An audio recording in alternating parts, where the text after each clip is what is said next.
Welcome to vidonko.com। আমি সঙ্গীতা, তোমাদের ম্যাথসের teacher. চলো দেখা যাক কি প্রবলেম আছে সলভ করার জন্য। যদি a by b is equal to b by c is equal to c by d হয়, তবে দেখাও যে a minus b whole cube is to b minus c whole cube is equal to a is to d হবে। তো a by b is equal to b by c is equal to c by d, they all are in continued proportion. তো এটাকে ধরে নিলাম is equal two k। তো আমি একদম and থেকে শুরু করি, রাইট হ্যান্ড থেকে। তো c by d is equal to যদি k হয়, then c is equal to dk. Again b by c is equal to k, therefore b is equal to ck. আবার c পেয়েছি dk, তাহলে c এর জায়গায় dk বসাও, তাহলে dk into k is equal to dk square.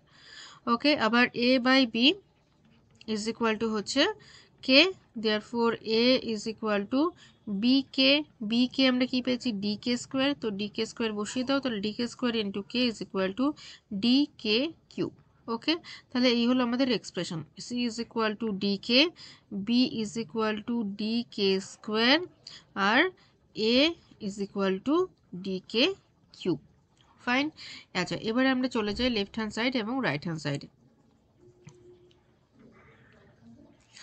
তো left hand সাইডে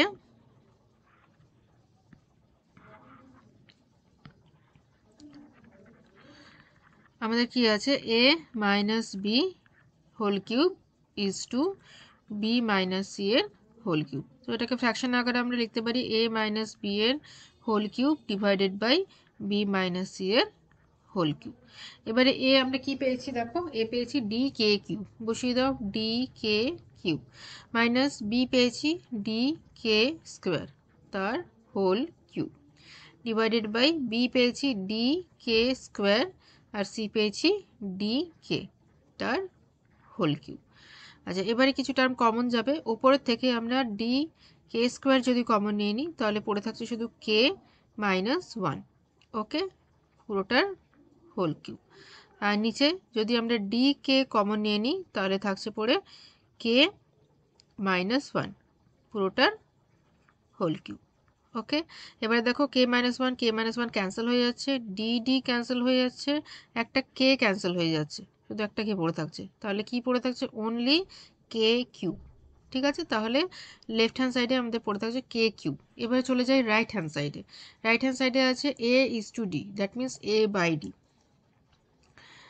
right hand side, তো রাইট হ্যান্ড সাইডে আছে a is to D, that is equal to a by D. এ আমরা কি পেয়েছি ডি কে স্কোয়ার, আর ডি পেয়েছি আমরা শুধু ডি। ওকে, এ পেয়েছি আমরা ডি কে কিউব, বি পেয়েছিলাম আমরা ডি কে স্কোয়ার, এ পেয়েছি ডি কে কিউব, আর ডি হচ্ছে শুধু ডি। তো তাহলে ডি ক্যান্সেল হয়ে গেল, তাহলে থাকছে এটা কে কিউব। তাহলে দেখো রাইট হ্যান্ড সাইডেও পাচ্ছি কে কিউব, আর লেফট হ্যান্ড সাইডেও পাচ্ছি আমরা কে কিউব। ওকে, তাহলে বোথ সাইডে আমরা সেম পাচ্ছি, therefore we can say left hand side is equal to right hand side. Proved. Thank you for watching vidonko.com। অঙ্কের আরও প্রবলেম এবং সলিউশনের জন্য আমাদের ওয়েবসাইট অবশ্যই ব্রাউজ করো।